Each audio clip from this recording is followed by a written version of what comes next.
இந்த பகுதியை உங்களுக்கு வழங்குவோர் பூர்ணிஸ் பொட்டிக், சென்னை.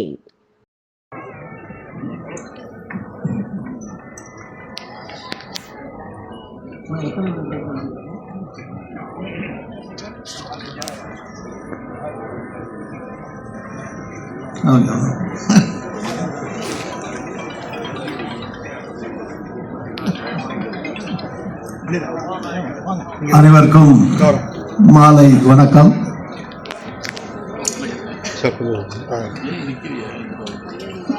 அன்பிற்குரிய சிறப்பான இந்த பெருமைமிகு நிகழ்ச்சிக்கு தலைமையேற்றிருக்கக்கூடிய பாலிடிக்ஸ் சோசியல் மீடியாவில் மட்டும் பார்க்காதீங்க. பாலிடிக்ஸ் என்பது ஒரு ட்வீட் அல்ல, பாலிடிக்ஸ் என்பது ஒரு போஸ்ட் அல்ல, பாலிடிக்ஸ் என்பது ஒரு ஸ்பீச் மட்டுமல்ல. பாலிடிக்ஸ் என்பது மக்கள் வாழ்க்கையோடு தொடர்புடையது. ஒரு தெருவில் பிரச்சனை இருக்கலாம், ஒரு கிராமத்தில் குடிதண்ணீர் பிரச்சனை இருக்கலாம், ஒரு குடும்பத்தில் கல்வி பிரச்சனை இருக்கலாம், ஒரு இளைஞருக்கு வேலை வாய்ப்பு தேவைப்படலாம், ஒரு விவசாயிக்கு உதவுகின்ற கரம் தேவைப்படும். அவருடைய பிரச்சனையை புரிந்து கொண்டு அவர்களுக்காக குரல் கொடுப்பதுதான் அரசியல். பெரியவர் ராஜாராம் போன்ற முன்னோடிகள் வாழ்க்கையை படிக்கும்போது அந்த கமிட்மெண்ட்டை தான் நான் பார்க்கின்றேன். அவருடைய நினைவு ஒரு இன்ஸ்பிரேஷன் என்று நான் கருதுகின்றேன். இன்று இந்த விழாவில் பல பெரியவர்கள் கலந்து கொண்டிருக்கிறார்கள். மாண்புமிகு தலைவர்கள் இருக்கிறார்கள், முன்னாள் அமைச்சர்கள் இருக்கிறார்கள், முன்னாள் நாடாளுமன்ற உறுப்பினர் இருக்கிறார்கள், சட்டமன்ற உறுப்பினர் இருக்கிறார்கள், பல்வேறு அரசியல் மற்றும் சமூக இயக்கங்களைச் சேர்ந்தவர்கள் இருக்கிறார்கள். இது மிகவும் மகிழ்ச்சியான ஒரு தருணம். ஏனென்றால் ஒரு நல்ல மனிதரை நினைவு கூறும்போது அரசியல் எல்லைகள் சிறிது நேரம் மறைந்து போகின்றன.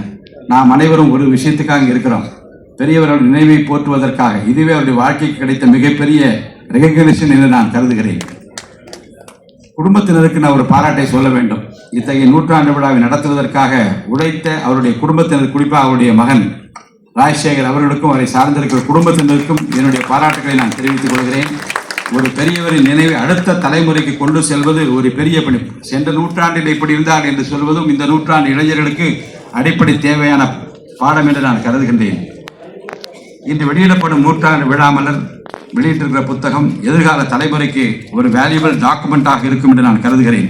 அதேபோல் இந்த விழாவோடு தொடர்புடைய வெளியீடுகளும் பெரியவர்களின் அரசியல் வாழ்க்கையை இன்றைய தலைமுறைக்கு அறிமுகப்படுத்துகிற வழி என்று நான் கருதுகின்றேன். ஸ்பீக்கராக எனது வணக்கம். இறுதியாக ஒரு பேரவைத் தலைவர் என்கின்ற முறையில் ஒரு வணக்கத்தை நான் அவருக்கு செலுத்த விரும்புகிறேன். பெரியவர் ராஜாராம் ஐயா அவர்களே, நீங்கள் வகித்த பொறுப்பில் இன்று நான் இருக்கிறேன். நீங்கள் நடந்த பாதையில் நான் நடக்கிறேன். நீங்கள் விட்டு சென்ற மரபை நான் மதிக்கிறேன். நான் ஒரு சட்டமன்றத்தின் மாண்பையும் ஜனநாயகத்தின் மரியாதையும் உறுப்பினர்களின் உரிமைகளையும் காப்பது என்னுடைய கடமை என்பதை உங்கள் வாழ்க்கையின் மூலமாக நான் தெரிந்து கொள்கிறேன். அந்த கடமையை செய்யும்போது உங்களை போன்ற முன்னோர்களின் பணியை நான் நினைத்துக் கொள்வேன். நிறைவாக, ஒரு மனிதர் பிறக்கிறார், வாழ்கிறார், பணியாற்றுகிறார், ஒரு நாள் இந்த உலகத்தை விட்டே செல்கிறார். ஆனால் எல்லோருடைய வாழ்க்கையும் வரலாறாக மாறுவதில்லை. மக்களுக்காக வாழ்ந்த வாழ்க்கை மட்டும் வரலாறாகாது. பெரியவர் ராஜாராமரின் வாழ்க்கை அப்படிப்பட்ட ஒரு வாழ்க்கை.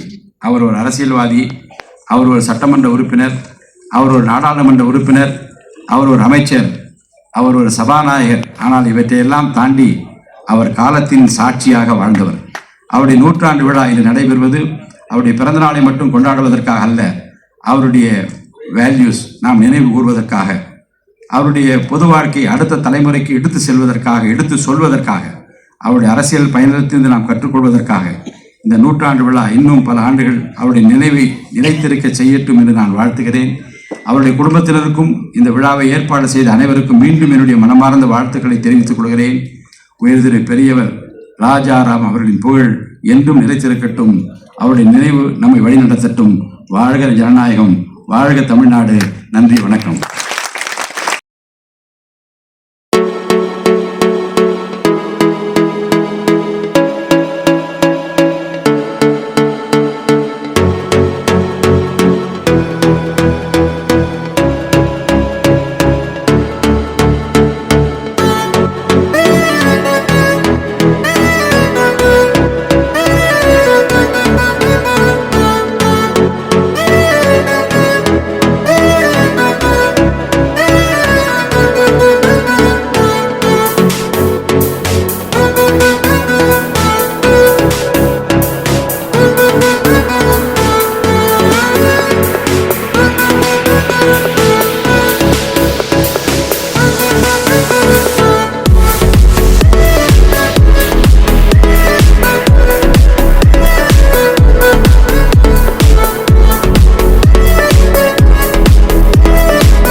உங்களுக்கு வழங்கியோர் Sai Sankara tutor, law of attraction, Chennai. வணக்கம். இந்த பகுதியை உங்களுக்கு வழங்கியோர் Aseena makeover and Oliver, Ramanathapuram.